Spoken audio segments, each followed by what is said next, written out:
जय हिंद प्यारे बच्चों, मैं राहुल कुमार। स्वागत है आज की इस वीडियो में जिसमें हम लोग प्रश्नावली 6.4 के बाकी बचे क्वेश्चन को कवर करेंगे।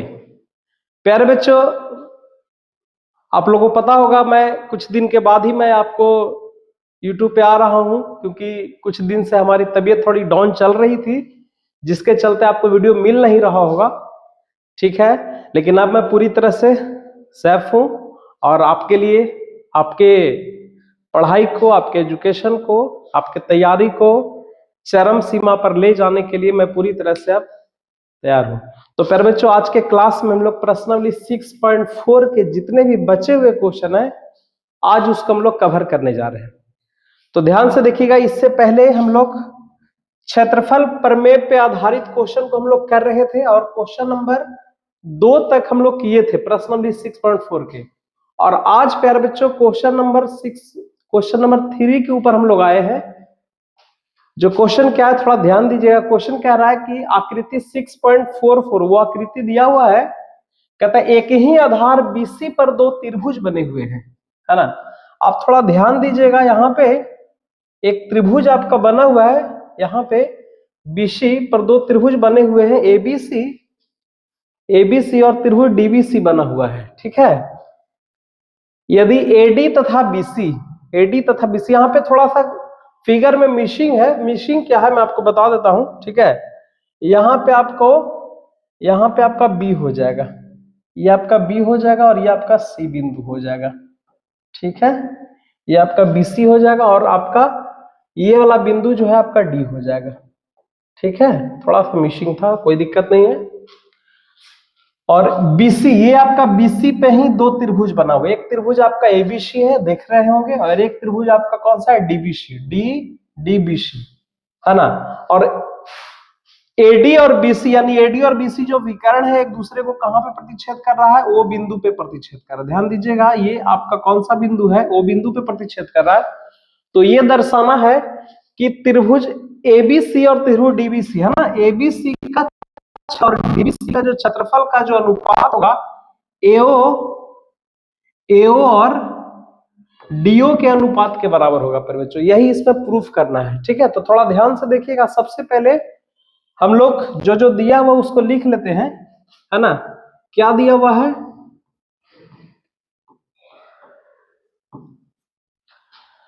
दिया हुआ है त्रिभुज ABC तथा त्रिभुज DBC का आधार सेम है। आधार क्या है, आधार आपका सेम है। कौन सा आधार है पर बच्चों, आधार आपका BC है। ABC और DBC का आधार क्या है, BC है। ठीक है, सिद्ध क्या करना है वो आपको लिखना पड़ेगा। यहाँ पे सिद्ध करें कि एरिया ट्रायंगल, है ना, एरिया त्रिभुज ABC, एरिया त्रिभुज ABC बटा एरिया त्रिभुज DBC जो होगा वो आपका बराबर होगा किसके, AO बटा DO के। ये आपका प्रूफ करना है ना। त्रिभुज ABC का क्षेत्रफल बटा त्रिभुज DBC, यानी ये जो दोनों त्रिभुज है, कौन सा त्रिभुज, त्रिभुज ABC, ये त्रिभुज है ना। और एक त्रिभुज को और हम दूसरे कलर से जस्टिफाई कर देते हैं, ये त्रिभुज, इस त्रिभुज का दोनों का जो एरिया होगा उस एरिया का जो अनुपात है ओ बटा क्या है, DO है। ठीक है, चलिए इसमें एक काम करना है कि हम लोग क्या करेंगे कि एक रचना करेंगे। रचना में क्या करेंगे कि यहां से यहां पे एक लंब डालेंगे। ये देखिए, ये आपका परपेंडिकुलर खींच लेंगे। अगले कलर से, दूसरे कलर से कर लेते तो आपको और अच्छे से समझ में आएगा। ठीक है, ये देखिए, यहां से हम एक परपेंडिकुलर डाले यहाँ पे, जिसको हम नाम दे दिए AE नाम दे दिए, और यहां से एक और परपेंडिकुलर यहां से हम खींच दिए। रचना में क्या करेंगे कि ये आपका F बिंदु है। ठीक है, AE परपेंडिकुलर BC खींचेंगे और DF परपेंडिकुलर BC खींचेंगे। यहाँ पे देखिए, हम उसी को हम लोग क्या करेंगे, रचना में लिखेंगे। देखिए क्या किए हैं रचना में, रचना में लिखेंगे एई लंब बीसी तथा डी से बीसी पर ही लंब खींचे हैं। डीएफ लंब क्या किया, बीसी खींचा। ठीक है, अब यहां पे आप देखिएगा कि दो त्रिभुज बन रहा है। फिर कौन कौन सा त्रिभुज बन रहा है? एक त्रिभुज बन रहा है एईओ और एक दूसरा त्रिभुज बन रहेगा डीओएफ बन रहा है ना। तो ये दोनों त्रिभुज को हम क्या करेंगे, समरूप करेंगे। कैसे? तो यहां पे सबसे पहले लिखेंगे प्रमाण। सबसे पहले क्या लिखेंगे, प्रमाण। और वो दोनों त्रिभुज को हम क्या करें, समरूप करें। कौन सा त्रिभुज? त्रिभुज एईओ। देखिए त्रिभुज एईओ तथा एईओ तथा त्रिभुज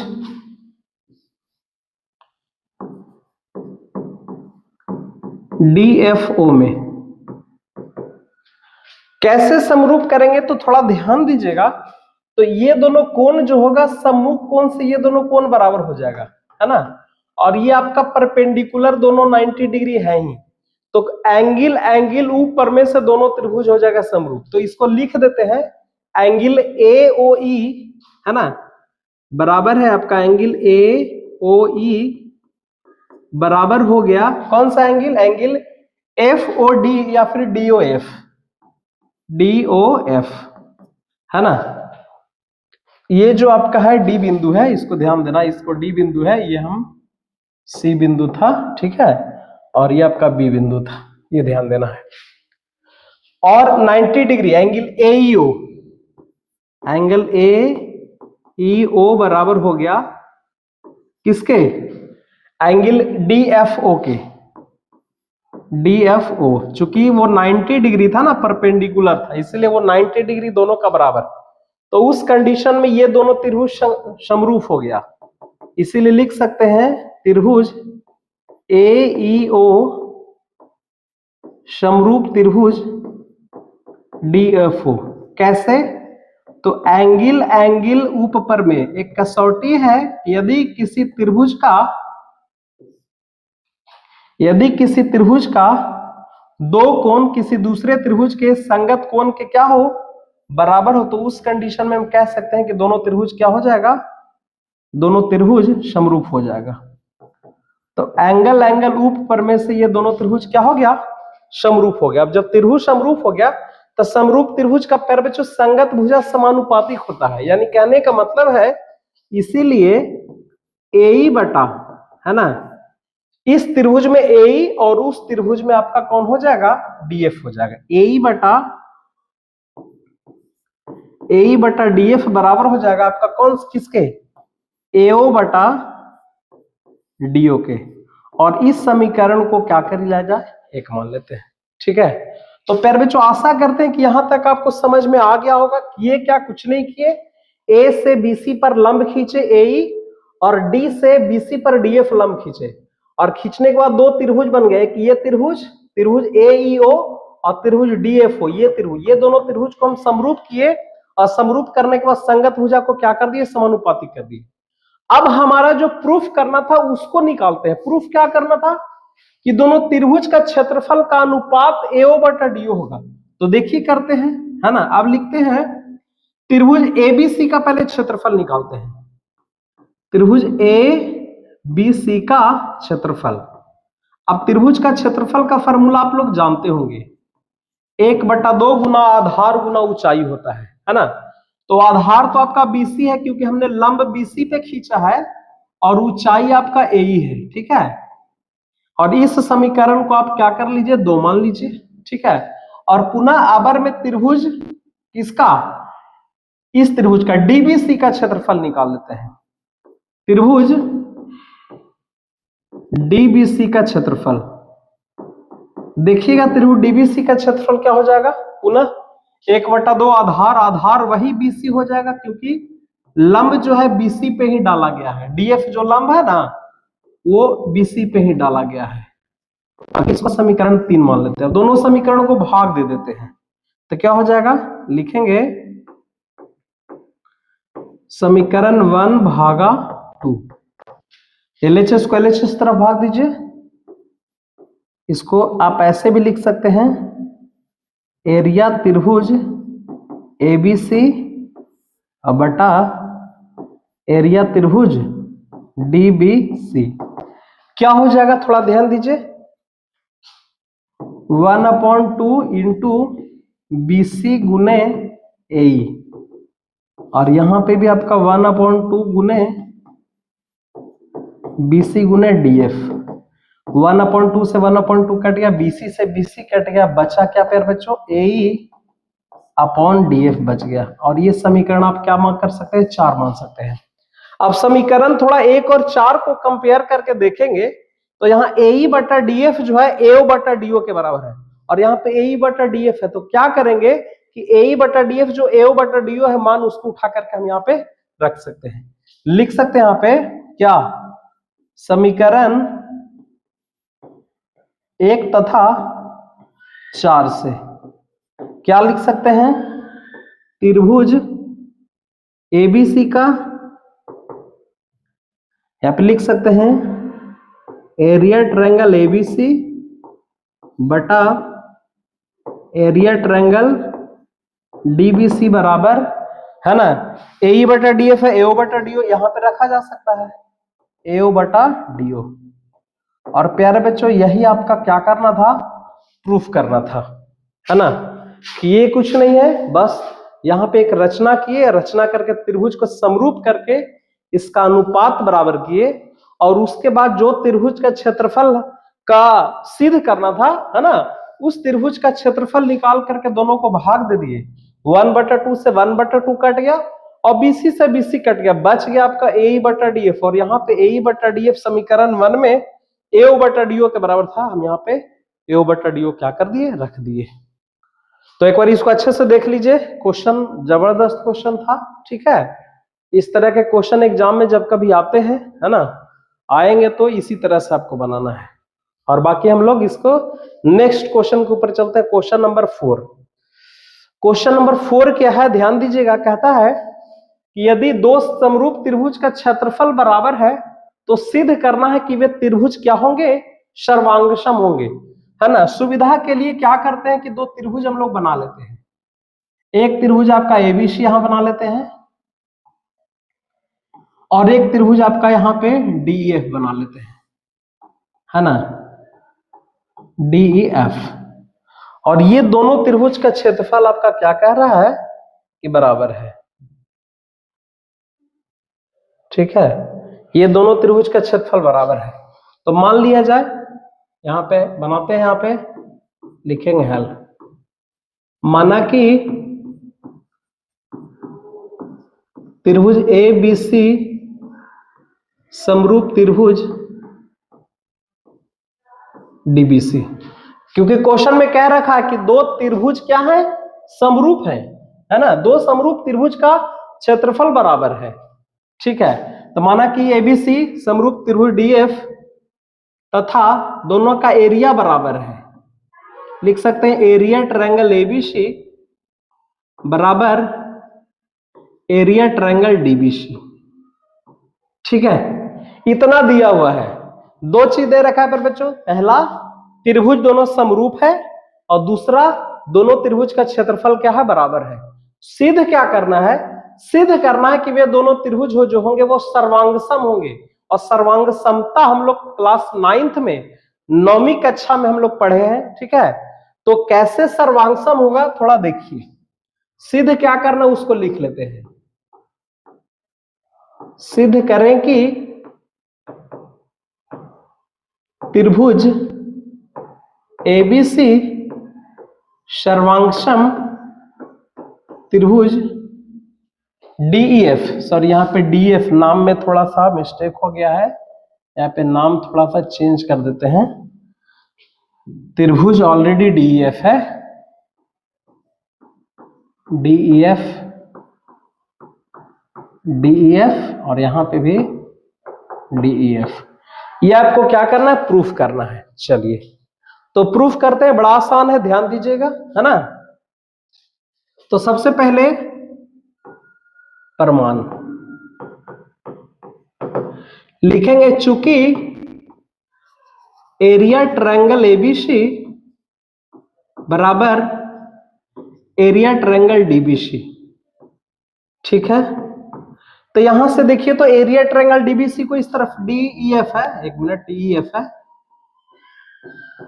डीएफ, इसको इस तरफ ले लाइए तो क्या आ जाएगा, एरिया ट्रायंगल एबीसी यानी त्रिभुज एबीसी का जो क्षेत्रफल हो गया और त्रिभुज डीईएफ का जो क्षेत्रफल हो गया वो आपका 1 के बराबर होगा, क्योंकि 1 से गुना रहता है। और इसको समीकरण हम क्या मान लेते हैं, इसको समीकरण 1 मान लेते हैं कि दोनों त्रिभुज के क्षेत्रफल यदि बराबर है तो दोनों त्रिभुज का क्षेत्रफल का अनुपात 1 होगा। सिंपल सी बात है।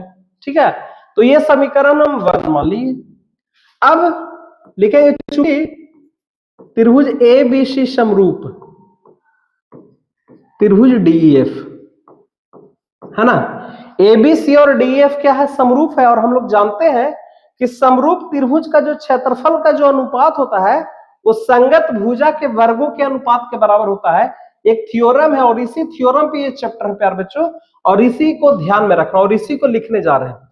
त्रिभुज समरूप है इसलिए यहां लिख सकते हैं एरिया ट्रायंगल एबीसी यानी त्रिभुज एबीसी का क्षेत्रफल और बटा त्रिभुज डीईएफ का जो क्षेत्रफल हो जाएगा वो क्या हो जाएगा, तो AB बटा DE का स्क्वायर है ना, दोनों के स्क्वायर के बराबर क्या हो जाएगा, BC का स्क्वायर बटा EF का स्क्वायर और बराबर AC का स्क्वायर बटा क्या हो जाएगा, DF का स्क्वायर। इसको समीकरण क्या मान लो, 2 मान लो।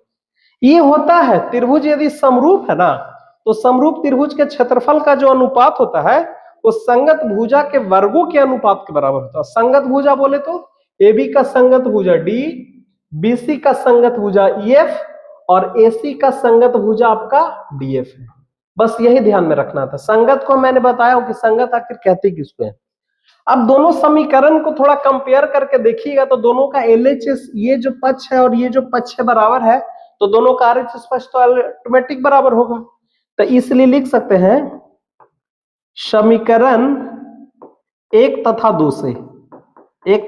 2 से AB का स्क्वायर बटा D का स्क्वायर बराबर BC का स्क्वायर बटा EF का स्क्वायर बराबर AC का स्क्वायर बटा DF का स्क्वायर और बराबर में ये क्या था, 1 था। बराबर में यहाँ पे 1 है तो इसके बराबर में हम यहाँ पे 1 को क्या कर सकते हैं, लिख सकते हैं। ठीक है, अब यहां से देखिए AB स्क्वायर बटा D स्क्वायर भी 1 के बराबर, BC स्क्वायर बटा EF स्क्वायर भी 1 के बराबर और AC स्क्वायर बटा DF स्क्वायर भी किसके बराबर, 1 के बराबर, यानी तीनों 1 के बराबर हो गया। तो यहां से लिख सकते हैं इसीलिए AB स्क्वायर बटा DE स्क्वायर बराबर 1। तो यहां से हम लिख सकते हैं, अच्छा स्क्वायर को काटा जा सकता है कैसे, तो 1 का स्क्वायर तो 1 ही होगा है ना। तो यहाँ पे लिख सकते हैं AB का स्क्वायर बराबर D का स्क्वायर, इसीलिए AB बराबर क्या हो जाएगा, D हो जाएगा। ठीक है, उसी तरह से है ना BC स्क्वायर बटा EF स्क्वायर बराबर 1 हो गया। तो यहां से हम लिख सकते हैं BC बराबर भी EF हो जाएगा, इसी तरह से जैसे यहाँ पे लिखे है ना, AC बटा DF और एक और क्या हो जाएगा AC स्क्वायर बटा DF का स्क्वायर बराबर 1। तो यहां से ये भी आपका दोनों बराबर हो जाएगा, क्योंकि दोनों का स्क्वायर बराबर है तो जाहिर सी स्क्वायर से स्क्वायर कैंसिल होगा तो AC बराबर भी क्या हो जाएगा, DF हो जाएगा।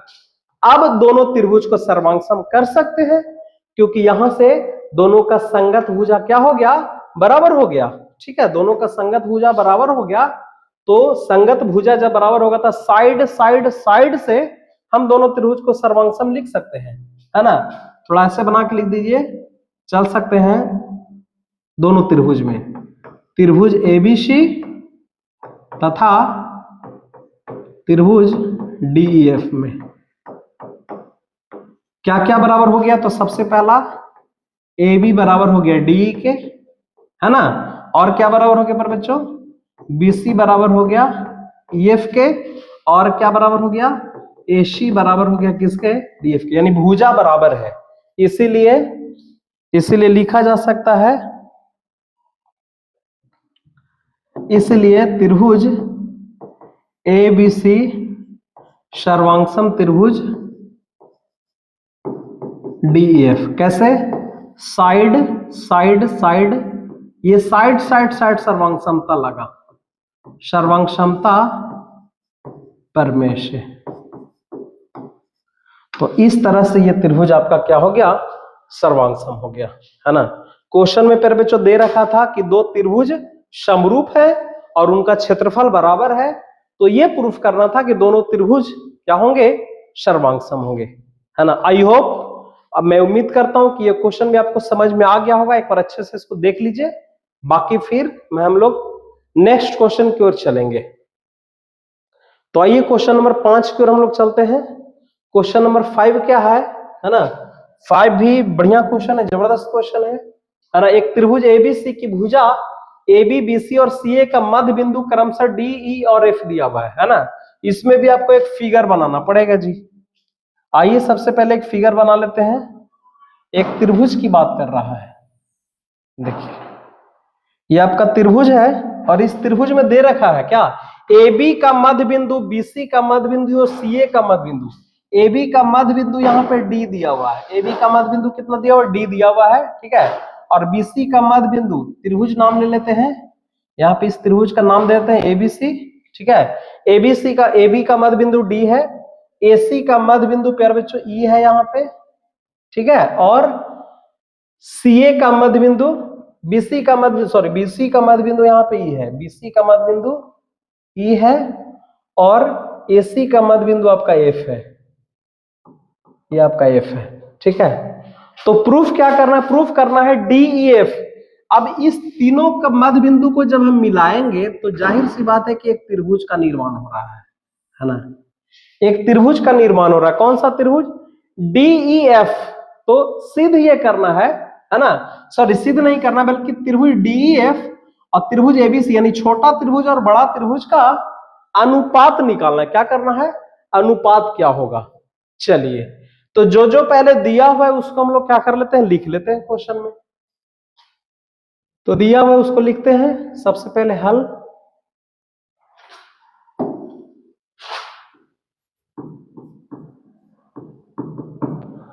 क्या दिया हुआ है? त्रिभुज ABC में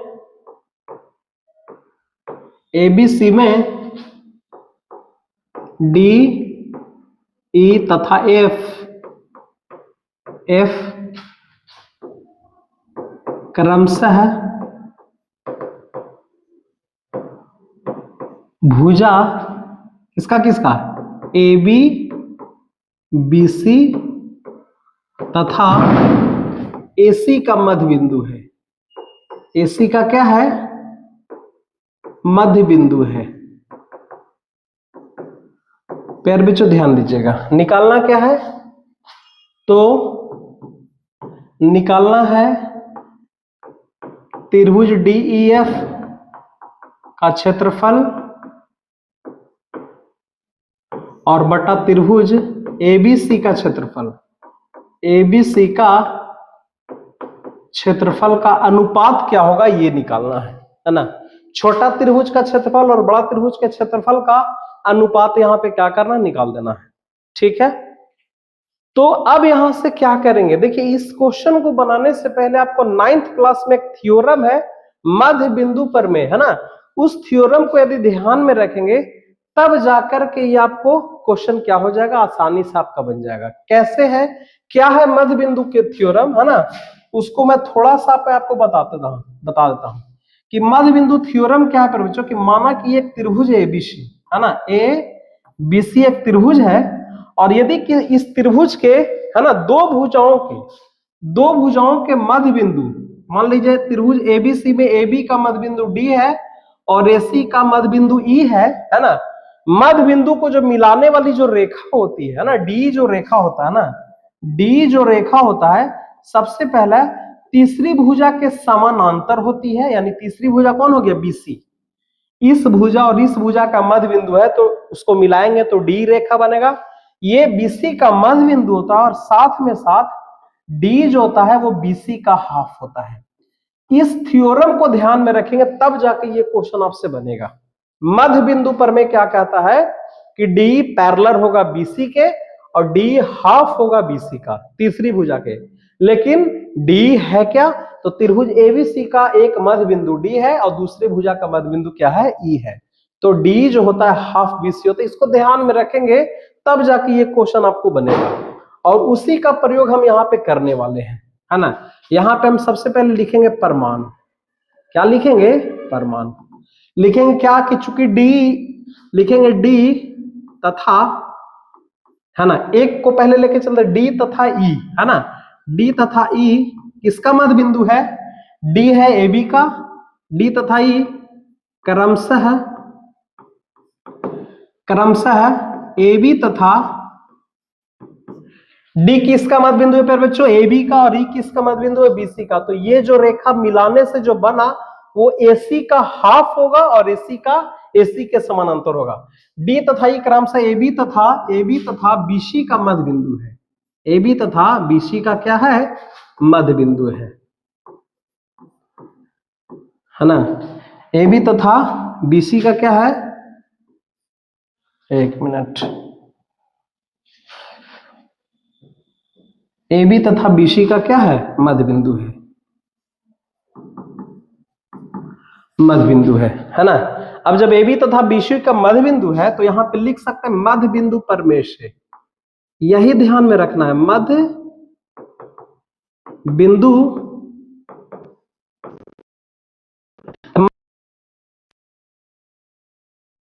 का और डी हाफ हो गए एसी का।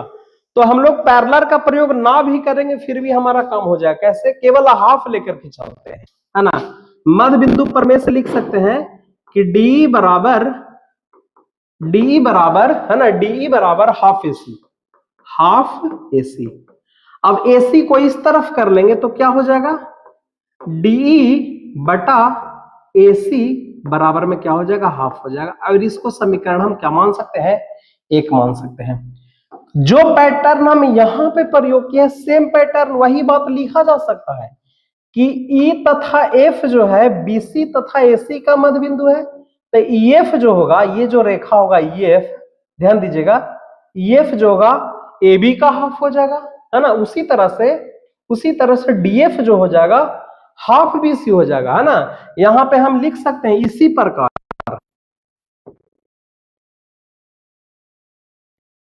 लिख सकते हैं, क्या लिख सकते हैं कि ईएफ बराबर हो जाएगा हाफ ए बी, है ना। और ए बी को यदि इस तरह ले लाएं तो क्या हो जाएगा, ईएफ बटा ए बी बराबर आपका क्या हो जाएगा, हाफ। और ये समीकरण आपका 2 हो जाएगा। और उसी तरह डीएफ भी लिख सकते हैं। पुनः एक चीज और लिखा जा सकता है कि डीएफ भी जो हो जाएगा वो हाफ बीसी के बराबर हो जाएगा, क्योंकि डी और एफ भी तो मध्य बिंदु है। डी मध्य बिंदु है ए बी का और एफ मध्य बिंदु है किसका, एसी का मध्य बिंदु है। तो यहां से हम लिख सकते हैं कि डीएफ बटा बीसी बराबर यहां पे हाफ। और ये समीकरण आपका क्या हो गया, 3 हो गया। अब थोड़ा तीनों समीकरण पे गौर करिएगा ना तो पता चलेगा तीनों का रेशियो 1/2 आ गया, है ना। और ये तीनों का जो रेशियो क्या है, डी बटा एसी, थोड़ा ध्यान दीजिएगा, डी है ना छोटा त्रिभुज का एक भुजा और एसी बड़ा त्रिभुज का एक भुजा का अनुपात। फिर ईएफ बटा ईएफ छोटा त्रिभुज में और ए बी बड़ा त्रिभुज में उसका भी अनुपात बराबर। और हम देख सकते हैं डी और एसी का भी हाफ बराबर हो गया। कहने का मतलब क्या है, यहां से लिख सकते हैं, इसलिए लिख सकते हैं समीकरण 1, 2 तथा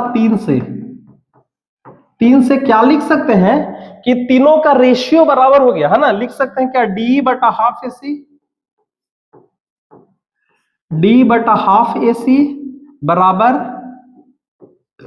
ईएफ बटा ए बी, सॉरी डी बटा एसी बराबर ईएफ बटा ए बी, और यहां से डीएफ बटा बीसी।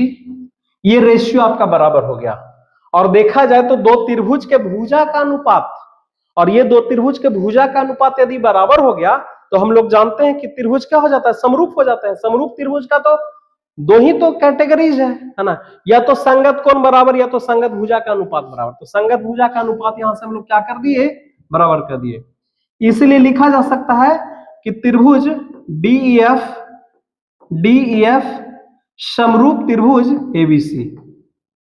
और ब्रैकेट में लिख सकते हैं कैसे, साइड साइड साइड समरूपता से दोनों त्रिभुज क्या हो गया, समरूप हो गया। और जब त्रिभुज समरूप हो गया तो समरूप त्रिभुज का क्या होता है, संगत भुजा का जो अनुपात होता है, समरूप त्रिभुज के क्षेत्रफल का जो अनुपात होता है वो संगत भुजा के वर्गों के अनुपात के बराबर होता है ना। इसीलिए त्रिभुज डीएफ का क्षेत्रफल बटा त्रिभुज एबीसी का क्षेत्रफल बराबर, अब किसी भी एक भुजा का अनुपात को ले लो, चाहे तो इसको ले लो, चाहे तो इसको ले लो, चाहे तीनों में से किसी एक को ले ले, तीनों तो 1/2 ही के बराबर है, तो एक को ले लेते हैं, डी बटा एसी का क्या हो जाएगा, स्क्वायर हो जाएगा। ये होता है। तो प्यार बच्चों डी बटा एसी 1/2 है, क्या है 1/2, तो 1/2 का स्क्वायर क्या हो जाएगा आपका 1/4 हो जाएगा। इसीलिए लिखा जा सकता है कि त्रिभुज डीईएफ का क्षेत्रफल है अनुपात त्रिभुज एबीसी का क्षेत्रफल बराबर 1:4। और यही आपको क्या करना था, निकालना था। देख लीजिए यहाँ पे, है ना, यही आपको क्या करना था बच्चों, निकालना था। एक बार अच्छे से इसको देख लीजिए, है ना। आई होप क्वेश्चन समझ में आ गया होगा। कुछ नहीं, बस केवल 9th क्लास का एक थ्योरम को ध्यान में रखना है। मध्य बिंदु पर में क्या होता है, यदि किसी त्रिभुज में दो भुजाओं के मध्य बिंदु से जो मिलाने वाली जो रेखा होती है वो तीसरी भुजा के समानांतर होती है और लंबाई में आधी होती है। तो समांतर का प्रयोग नहीं किए हैं, लंबाई का प्रयोग करके हम इसको त्रिभुज को समरूप कर दिए और समरूप त्रिभुज का क्षेत्रफल का अनुपात हो जाता है संगत भुजा के वर्गों के अनुपात। चलिए, तो क्वेश्चन नंबर ये 5 था। आई होप प्यारे बच्चों क्वेश्चन नंबर 5 भी आपको समझ में आ गया होगा। बाकी हम लोग अगले क्वेश्चन के ऊपर चलते हैं, क्वेश्चन नंबर 6 के ऊपर चलते हैं। ठीक है, 6 नंबर क्वेश्चन क्या है, मजेदार क्वेश्चन है, वीवीआई क्वेश्चन है ना। सिद्ध करे कि दो समरूप त्रिभुज, इसमें भी क्वेश्चन में दे रखा है कि त्रिभुज कैसा समरूप है, क्षेत्रफल का अनुपात उनकी संगत माध्यिका के अनुपात के बराबर होता है। तो सबसे पहले इसमें दो त्रिभुज आपको बनाने पड़ेंगे।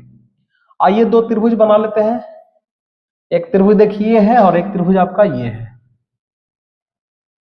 ठीक है, एक त्रिभुज का नाम देते हैं यहां से। एक त्रिभुज आपका एबीसी है और दूसरा त्रिभुज आपका पीक्यूआर है ना। और कह रहा है इसकी माध्यिका है, एक इसकी क्या है माध्यिका। तो मान ली जाए एम ये माध्यिका है और पीएन ये माध्यिका है ना। त्रिभुज एबीसी की माध्यिका एम है और त्रिभुज पीक्यूआर की माध्यिका क्या है, पीएन है। और प्रूफ करना है कि इनके क्षेत्रफल का अनुपात माध्यिका के वर्गों के अनुपात के बराबर होता है ना। तो सबसे पहले जो जो दिया हुआ है क्वेश्चन उसको पहले हम लोग लिख लेते हैं। क्या दिया हुआ है मान लेते हैं, क्योंकि त्रिभुज का तो नाम है नहीं क्वेश्चन में। ठीक है, थोड़ा कीड़ा आ रहा है जिसके चलते बोर्ड काम नहीं कर रहा है, बट कोई दिक्कत नहीं। देखिए सबसे पहले मान लेते हैं, माना कि त्रिभुज एबीसी समरूप त्रिभुज पीक्यूआर है ना, ये तो दिया हुआ है। तथा एम तथा पीएन,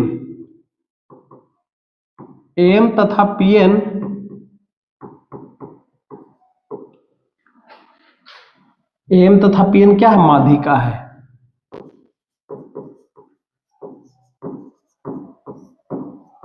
त्रिभुज की क्या है माध्यिका है। सिद्ध क्या करना है उसको लिख लेते हैं।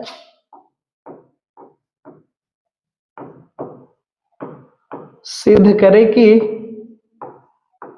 त्रिभुज एबीसी का क्षेत्रफल बटा त्रिभुज पीक्यूआर का जो क्षेत्रफल होगा वो माध्यिका के वर्गों के अनुपात के बराबर होगा, है ना, यही प्रूफ करना है।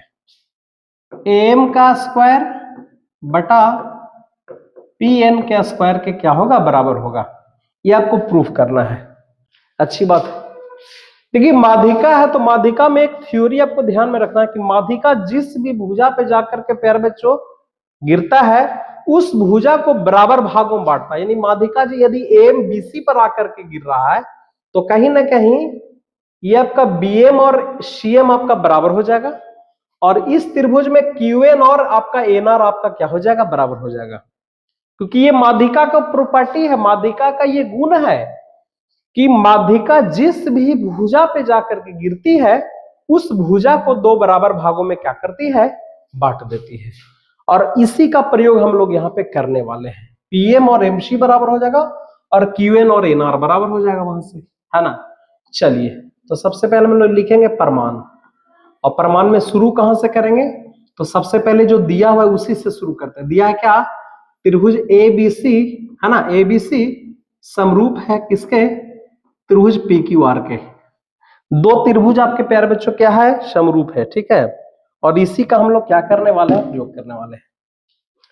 अब चूंकि त्रिभुज जब समरूप है तो हम लोग जानते हैं कि समरूप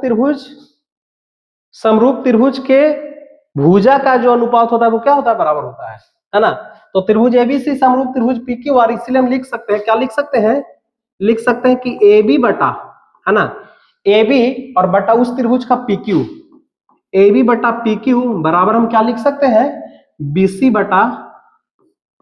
बटा क्यू आर लिख सकते हैं। एक और भुजा हमारा है क्या, एसी, और पी आर भी बराबर होगा, लेकिन हमको उसकी जरूरत है नहीं, हम दो भुजा से ही काम चला लेंगे, ए बी बटा पी क्यू और बीसी बटा क्यू आर, ये आपका क्या है, बराबर है। आइए आगे काम करते हैं। VBI क्वेश्चन पर बच्चों ध्यान से देखिएगा, ठीक है, ये क्वेश्चन एग्जाम में आ चुका है ना। अब यहाँ पे देखो तो बीसी में क्या लिख सकते, बीएम प्लस सीएम लिख सकते हैं, क्यों, क्योंकि एम जो है बीसी का ही ना दो भाग में कर रहा है, तो यहाँ पे बीसी को लिख सकते हैं क्या, बीएम प्लस सीएम लिख सकते हैं। और उसी तरह से क्यूआर को क्या लिख सकते हैं, क्यूएन प्लस एनआर लिख सकते हैं, है ना, लिख सकते हैं यहां से क्यूएन प्लस क्या लिख सकते हैं, एनआर लिख सकते हैं जी, ठीक है। आगे देखिए ए बी बटा पी क्यू, ए बी बटा पी क्यू। अब यहां से आपको अभी तुरंत हम बताएं कि जब माध्यिका है, माध्यिका में बीएम और सीएम आपस में बराबर है, तो यदि सीएम के जगह पे फिर से बीएम रखेंगे तो 2BM हो जाएगा, है ना। आप यहाँ पे काम ऐसे कर सकते हैं, बीएम और प्लस यहाँ पे फिर से बीएम लिख दीजिए सीएम की, क्यों, क्योंकि बीएम और सीएम दोनों बराबर है, माध्यिका था ना। और यहां से क्यूएन को क्यूएन रहने दीजिए, एनआर के जगह पे भी आपको क्यूएन रख दीजिए, और यहाँ पे ब्रैकेट में लिख सकते हैं कि चूंकि बीएम बराबर सीएम और यहां से क्यूएन बराबर यहां से आप एनआर लिख सकते हैं, चूंकि ये दोनों आपस में क्या थे, बराबर थे। अब यहां से एक लाइन और क्या हो जाएगा, ए बी बटा पी क्यू, ए बी बटा पी क्यू बराबर बीएम और बीएम 2BM और बटा क्यूएन और क्यूएन 2QN, है ना। अब यहां से 2 से 2 कट गया, कैंसिल हो गया, तो ओवरऑल क्या बच गया, ओवरऑल आपका बच गया ए बी बटा पी क्यू बराबर बीएम बटा क्या बच गया, क्यूएन, है ना। ए बी बटा पी क्यू बराबर, है ना, बीएम बटा आपका क्या आ गया, क्यूएन आ गया जी, ठीक है। चलिए अब यहां से आगे चलते हैं। अब ये दोनों त्रिभुज को प्यारे बच्चों हम लोग क्या करेंगे, समरूप करेंगे। कैसे, आइए पहले वो दोनों त्रिभुज में चलते हैं। त्रिभुज ए बी एम, है ना, ए बी एम तथा त्रिभुज पी क्यू एन, ये जो मेरा आया है उसी को पहले लिख लेते, क्या आया है, ए बी बटा पी क्यू, ए बी बटा पी क्यू बराबर आ गया बीएम बटा क्यूएन। थोड़ा ध्यान दीजिएगा फिगर में, है ना, ए बी और बटा पी क्यू, और बराबर BM और बटा QN, और बीच का कोण बराबर होगा BQ के बराबर होगा। क्यों Q के बराबर होगा? क्योंकि कह रखा है कि दोनों त्रिभुज आपस में क्या है, समरूप है, और समरूप त्रिभुज का संगत कोण भी आपस में क्या होता है, बराबर होता है। आप यहाँ पे लिख सकते हैं एंगल B बराबर एंगल Q लिख सकते हैं। लिखेंगे, क्यों लिखेंगे? क्योंकि त्रिभुज समरूप था, और समरूप त्रिभुज का B और Q संगत भुजा है। तो ये दोनों त्रिभुज प्यारे बच्चों साइड एंगल साइड, दो त्रिभुज के भुजा का अनुपात और उसके बीच का कोण बराबर हो गया। इसलिए लिख सकते हैं कि त्रिभुज ABM समरूप त्रिभुज PQN। कैसे?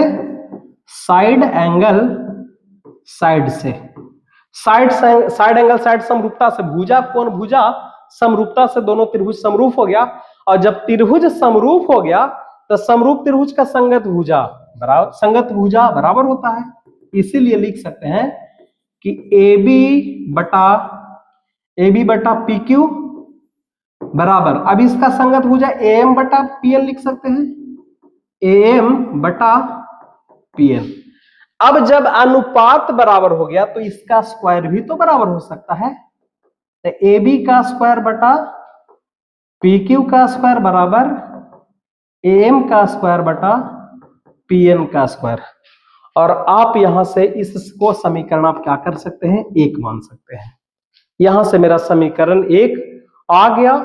अब बस थोड़ा सा काम है। क्या काम है, ध्यान दीजिएगा। लिखेंगे चूंकि त्रिभुज ABC समरूप त्रिभुज PQR, हालांकि इसको हम शुरू में ही लिख सकते थे, प्रमाण के स्टार्ट में इसको लिख करके इसको समीकरण 1 बना सकते थे, इसको समीकरण 2 बना, कोई दिक्कत नहीं। त्रिभुज समरूप है तो इसलिए क्या लिख सकते हैं, त्रिभुज ABC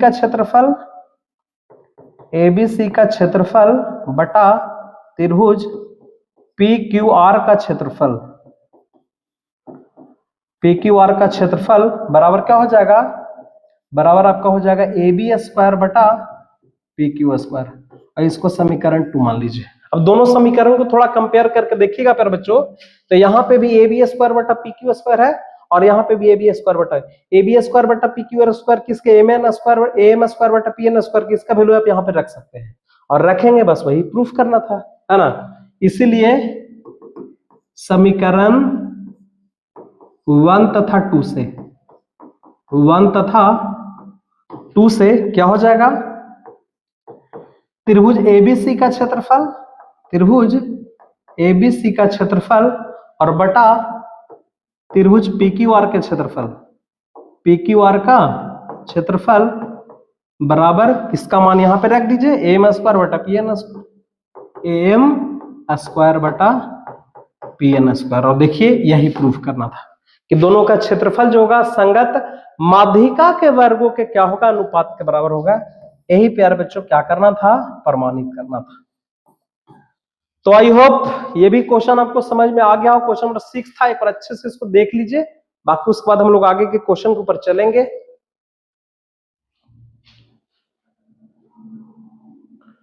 एक बार इसको अच्छे से देख लीजिए। क्वेश्चन नंबर ये 6 था, ठीक है। आइए तो हम लोग क्वेश्चन नंबर 7 के ऊपर चलते हैं, है ना। क्वेश्चन नंबर 7 नंबर क्वेश्चन क्या है पर बच्चों, कि सिद्ध करना है। क्या सिद्ध करना है कि एक वर्ग के किसी भुजा पर बनाए गए समबाहु त्रिभुज का क्षेत्रफल, है ना। एक वर्ग के, सबसे पहले एक वर्ग बनाते हैं, जैसे जैसे क्वेश्चन कहेगा हम लोग वैसे ही करेंगे। सबसे पहले एक वर्ग बना लेते हैं, ठीक है। एक वर्ग बना लेते, देखिए ये आपका वर्ग है ना। अब क्या कह रहा है क्वेश्चन में, ध्यान दीजिएगा, कि एक वर्ग के किसी भुजा पर बनाए गए समबाहु त्रिभुज का, एक भुजा है, मान लीजिए ABC आपका वर्ग है, ABCD ये वर्ग है, और इस वर्ग के किसी भुजा पर एक त्रिभुज बना लेना है, और वो भी कैसा त्रिभुज, समबाहु त्रिभुज। समबाहु त्रिभुज का मतलब क्या होगा, समबाहु त्रिभुज का मतलब होगा कि तीनों भुजा आपस में क्या होनी चाहिए, बराबर होनी चाहिए। यानी इसका नाम देते हैं ABC, यहाँ पे नाम देते हैं AP, नाम देते हैं।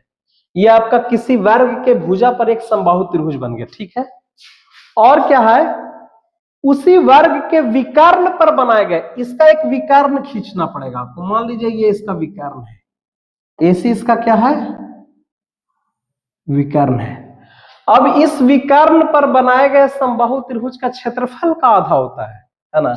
अब इस विकर्ण पर एक त्रिभुज बनाना है, और वो भी कैसा त्रिभुज, समबाहु त्रिभुज। इसका नाम देते हैं यहाँ पे AC, आप यहाँ पे नाम दे दो R नाम देते हैं, ठीक है। तो इसका क्षेत्रफल और इसका क्षेत्रफल का आधा होता है, ये आपको प्रूफ करना है। प्रूफ क्या करना है कि समबाहु त्रिभुज के, है ना, भुजा पर बनाए गए त्रिभुज का जो क्षेत्रफल होगा, विकर्ण पर बनाए गए त्रिभुज के क्षेत्रफल का क्या होगा, आधा होगा। अच्छी बात है। तो चूंकि वर्ग था प्यार बच्चों, तो वर्ग की भुजा तो कुछ होगा ना, इसकी भुजा को हम क्या मान लेते, क्या कर लेते हैं, ए मान लेते हैं। अब वर्ग का सभी भुजा ए हो जाएगा। अब जब ये ए भुजा है और चूंकि ये समबाहु त्रिभुज है, तो जाहिर सी बात है कि समबाहु त्रिभुज की सभी भुजा भी आपका क्या हो जाएगा, ए हो जाएगा, है ना। और ये आपका वर्ग के विकर्ण पे समबाहु त्रिभुज बना है, ध्यान दीजिएगा, एक समबाहु त्रिभुज बना है वर्ग के विकर्ण पे। तो वर्ग का विकर्ण यदि हम निकाल लेंगे तो इस त्रिभुज का भुजा निकल जाएगा, है ना। तो आइए सबसे पहले बारी बारी से आराम से करते हैं क्या। तो सबसे पहले मान लेते हैं, माना कि वर्ग की भुजा बराबर, वर्ग की भुजा बराबर a सेंटीमीटर, चलो इसको सेंटीमीटर मान लेते हैं। वर्ग की भुजा जब a सेंटीमीटर हो जाएगा और वर्ग की भुजा पर समबाहु त्रिभुज बना है, तो यहां से हम समबाहु त्रिभुज की भुजा भी तो लिख सकते हैं। समबाहु त्रिभुज कौन सा, APB, APB की भुजा क्या हो जाएगी,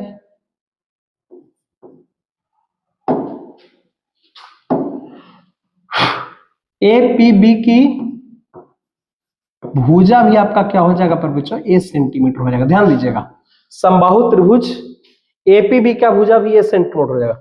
तो चलिए यहीं पे समबाहु त्रिभुज का क्षेत्रफल भी निकाल लेते हैं, है ना।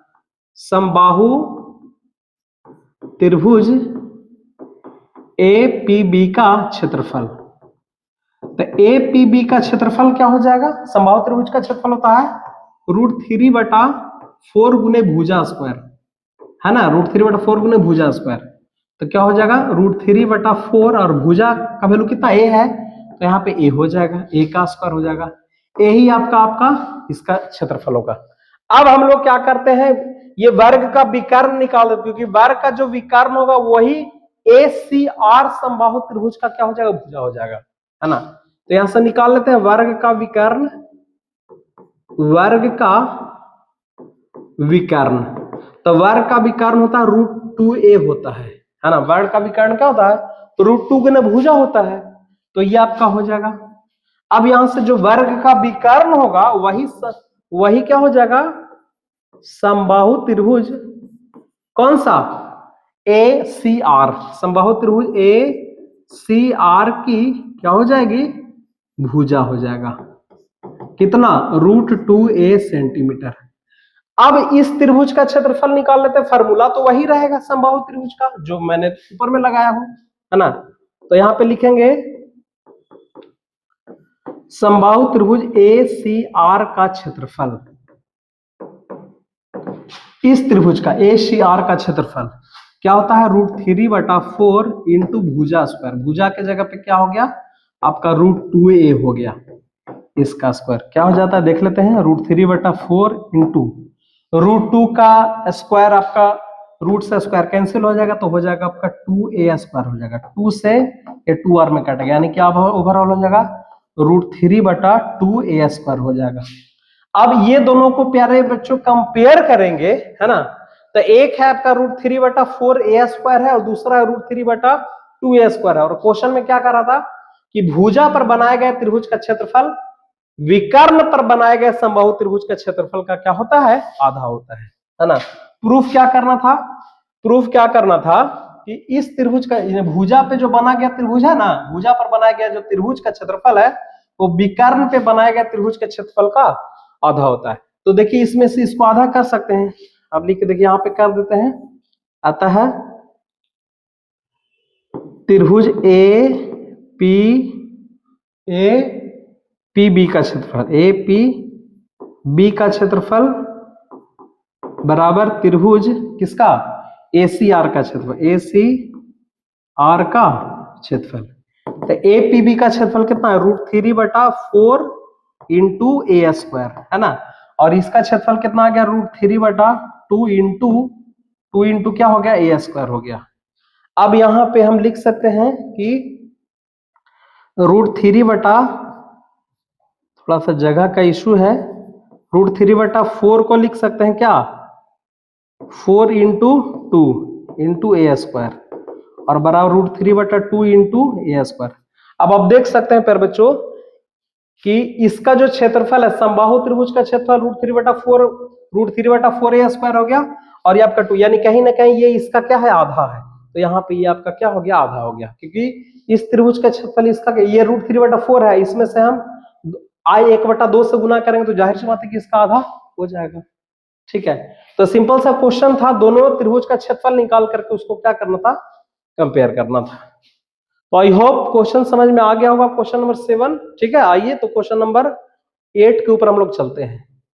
क्वेश्चन नंबर 8 क्या है पर बच्चों, देखिए त्रिभुज एबीसी और त्रिभुज बीडी दो समबाहु त्रिभुज इस प्रकार है ना। एक सबसे पहले एक समबाहु त्रिभुज बना लीजिए, एक समबाहु त्रिभुज आपका एबीसी है, ए बी सी एक समबाहु त्रिभुज है, ठीक है। और दूसरा त्रिभुज कौन सा है, बी डी ई, बी तो यहीं पे होगा, यहां पे एक बिंदु देते हैं, यहां पे एक बिंदु देते हैं, बी डी ई। ये दोनों आपका त्रिभुज कैसा, समबाहु त्रिभुज है। और डी बी सी का मध्य बिंदु है, डी किसका मध्य बिंदु है ना, डी जो है, डी भुजा बी सी का मध्य बिंदु। अच्छा, डी भुजा, डी को यहां पे रखना पड़ेगा, ये आपका डी है और ये आपका ई होगा।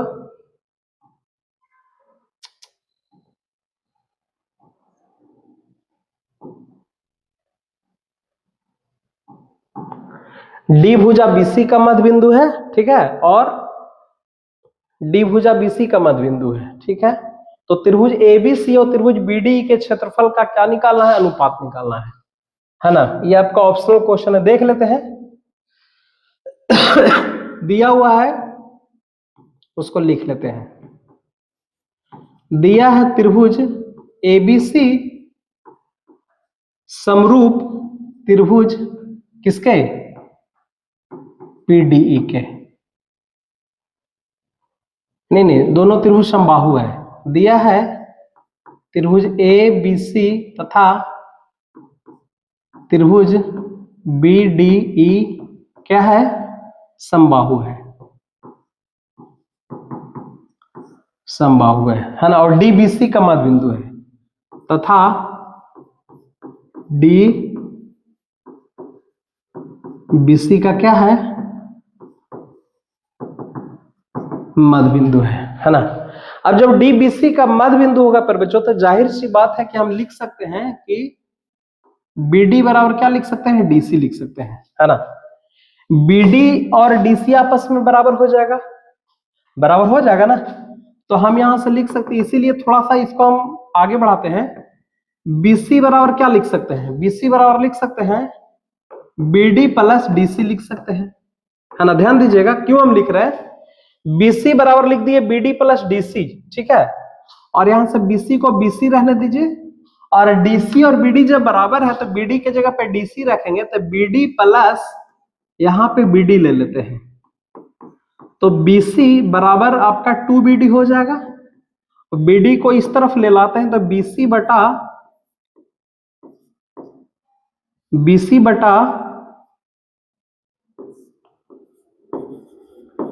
बीडी बराबर हो जाएगा 2/2, है ना। बीसी बटा बीडी, यानी ये पूरा बीसी है और ये बीडी जो आ गया 2/2 आ गया।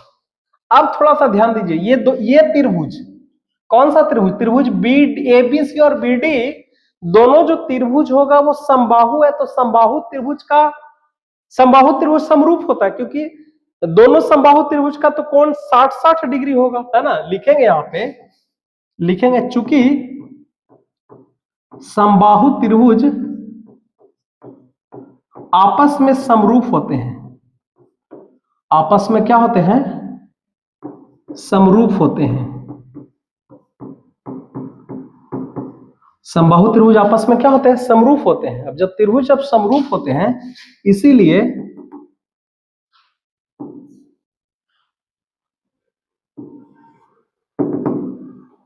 त्रिभुज ए बी सी समरूप त्रिभुज बी डी ई। अब जब त्रिभुज समरूप, तो समरूप त्रिभुज का क्षेत्रफल का अनुपात निकालना है। तो त्रिभुज ए बी सी का क्षेत्रफल, ए बी सी का क्षेत्रफल बटा त्रिभुज किसका? बी डी ई का जो क्षेत्रफल हो जाएगा वो संगत भुजा के वर्गों के अनुपात के बराबर होगा। तो इसका एक भुजा ले लेते हैं बीसी, बीसी का स्क्वायर बटा, और इसमें बीडी ले लेते हैं, बीडी का स्क्वायर। अब बीसी बटा बीडी देखिए हमारा आ चुका है, 2/1 आ गया है। हालांकि और भी भुजा को ले सकते हैं, लेकिन चूंकि जिसका मध्य बिंदु था, मध्य बिंदु से हम बीसी बटा बीडी लाए, इसलिए हम इसी को लेकर के चल रहे हैं। तो ये आपका क्या हो जाएगा? 2/1 का स्क्वायर यानी कि 4/1, यानी कि 4 रेशियो आपका क्या हो गया? 1। ये ऑप्शनल क्वेश्चन था पर बच्चों, है ना? तो इस तरह से इसका सी जो हो जाएगा आपका राइट आंसर हो जाएगा। ठीक है, इसका रेशियो जो हो जाएगा 4 रेशियो क्या हो जाएगा? 1 हो जाएगा। चलिए इसी तरह से एक और ऑप्शनल क्वेश्चन है, क्वेश्चन नंबर 9, उसको भी देख लेते हैं। कहता दो समरूप त्रिभुज के क्षेत्रफल का अनुपात दिया हुआ है।